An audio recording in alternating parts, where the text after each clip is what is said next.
आज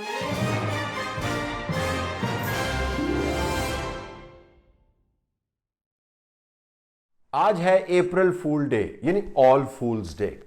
हम देख रहे हैं कि इसके ऊपर एतराज़ उठाए जा रहे हैं कि पाकिस्तान के अंदर ये दिन नहीं मनाना चाहिए, इससे मुसीबत फैलती है।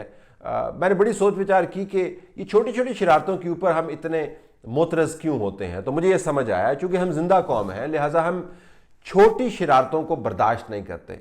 हम जिंदा कौम हैं, हमारा ज़मीर जागा हुआ है, तो हमें बड़ी बड़ी शरारतें चाहिए। हमें बड़ी बड़ी अमली शरारतें चाहिए जिसके नतीजे में हम बेवकूफ़ बने। मसलन हमें चाहिए कि हमें कोई बताए कि 2018 के इंतखाबात मुकम्मल तौर पर फ्री एंड फेयर थे।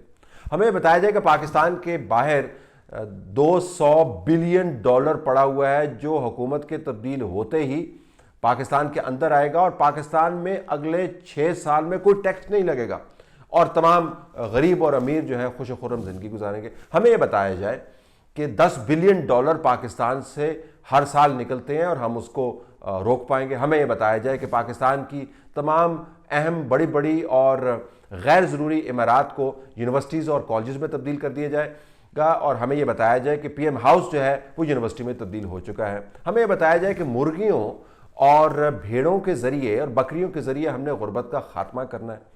हमें यह बताया जाए कि पाकिस्तान के अंदर इतने ज़खायर मौजूद हैं कि पाकिस्तान अगले चंद महीनों के अंदर अमीर तरीन मुल्क बस बनने वाला है। हमें बताया जाए कि डैम फंड के अंदर अगरचे 1200 बिलियन रुपए हमें चाहिए, तो 10 बिलियन प्लस एक बड़ा उम्दा आगाज़ है। हमें बताया जाए कि पाकिस्तान ने जो पाकिस्तान बनाओ सर्टिफिकेट जारी किए हैं उससे जो पाकिस्तानी पाकिस्तान से बाहर रहते हैं, एक्सपैट्स जो हैं, उनका जज्बा हुब्बुल वतनी बेदार हो गया है, उन्हें डॉलर्स की झनकार कर दी है। हमें बताया जाए कि नई हुकूमत के आते ही तमाम करप्शन का खात्मा हो जाएगा। हमें बताया जाए कि बुज़दार साहब एक बेहतरीन चीफ मिनिस्टर हैं। हम ये चाहते हैं कि हमें बताया जाए कि 50 लाख घर बस बन गए हैं। हमें बताया जाए कि 1 करोड़ नौकरियां बस बिल्कुल आपके सामने खड़ी हैं। हमें बताया जाए कि पाकिस्तान भिखारी नहीं रहा। हमें बताया जाए कि पाकिस्तान दूसरे ममालिक को कर्जा देगा। हमें बताया जाए कि नई हुकूमत के आते ही तमाम इदारे फटाफट और ठकाठक सही काम करने लग जाएंगे। हमें यह बताया जाए कि अगरचे पाकिस्तान को ऑस्ट्रेलिया के हाथों 5-0 से बदतरीन शिकस्त हुई है, लेकिन वर्ल्ड कप के हवाले से हमारी तैयारी बड़ी ज़बरदस्त है। हमें यह बताया जाए कि पेशावर के अंदर जो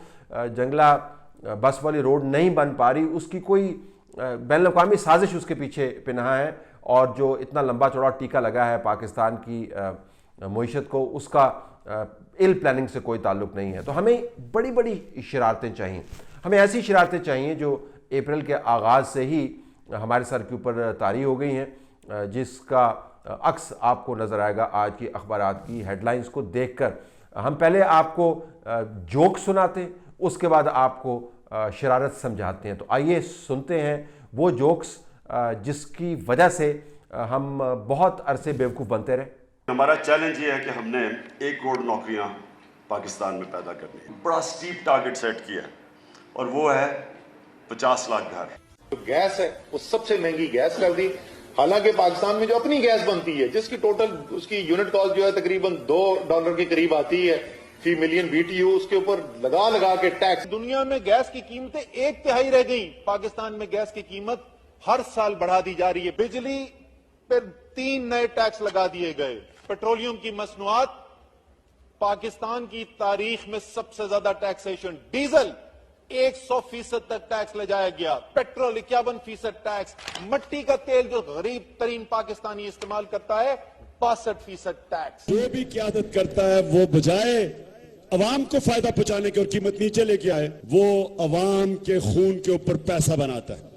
ये तो ऑडियो वीडियो फॉर्म हुई उन शरारतों की। जो रिटन फॉर्म है वो भी आपके सामने है। ये बदतरीन काम है, ये शर्मनाक काम है बिजली और गैस की कीमतें बढ़ाना। ये अवाम का इस्तेहसाल है, हम इसके ऊपर एहतजाज करेंगे। और ये तस्वीर तो आप देख ही रहे होंगे, इन तमाम लोगों को आप रिकग्नाइज भी करते होंगे। ये तो हो गई शरारत, और अब उसका नतीजा क्या है वो आपके सामने अखबारात की हेडलाइन के अंदर। आप गैस के ऐसे बिल दे रहे हैं कि पाकिस्तान की जो लिविंग मेमोरी है, जो रीसेंट लिविंग मेमोरी है, उसमें आपने ऐसे गैस के बिल नहीं दिए। बिजली के बिल आप इतने दे रहे हैं जो पाकिस्तान की रीसेंट लिविंग मेमोरी उसमें आपने नहीं दिए।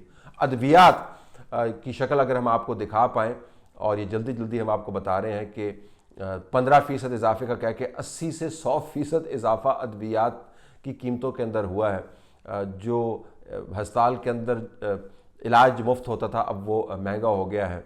जॉब्स के बारे में आपको स्टेट बैंक की रिपोर्ट बता रही है कि जॉब्स लोगों की जा रही हैं और आने वाले दिनों में रुपया और टंबल करेगा, इकॉनमी जो है श्रिंक करेगी, मार्केट के अंदर जॉब्स खत्म होगी। ये स्टेट बैंक आपको बता रही है, अमली शक्ल हम आपको दिखा रहे हैं। अब जो बड़ी शरारतों के नतीजे में आपके लिए मसला खड़ा हुआ है, यानी आपकी जेबें खाली हो गई हैं और बिलों की लंबी कतार है, इससे कैसा निपटा जाए।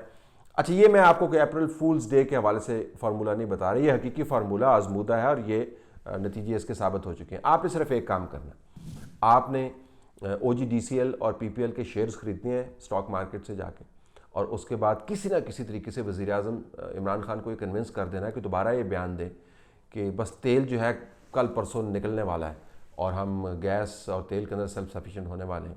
शेयर प्राइसेस वो आसमान की तरफ जाएंगी और आप अरबों रुपए उसमें से कमाएंगे और उसके बाद आपकी जेबें भर जाएंगी। जेबें भर जाएंगी तो फिर आप आराम से इन शरारतों से लुत्फ़अंदोज़ होंगे और बिल भी अपने पे कर पाएंगे। अगर आप ये सब कुछ नहीं कर सकते तो बराए मेहरबानी छोटी शरारतों के ऊपर अपना एतराज़ जारी रखिए, और जो बड़ी बड़ी शरारतें जो आपके साथ हुई हैं और आने वाले सालों के अंदर होने वाली हैं, उनसे लुत्फ़अंदोज़ होने के लिए, उनको बर्दाश्त होने के लिए कमर बांध लें।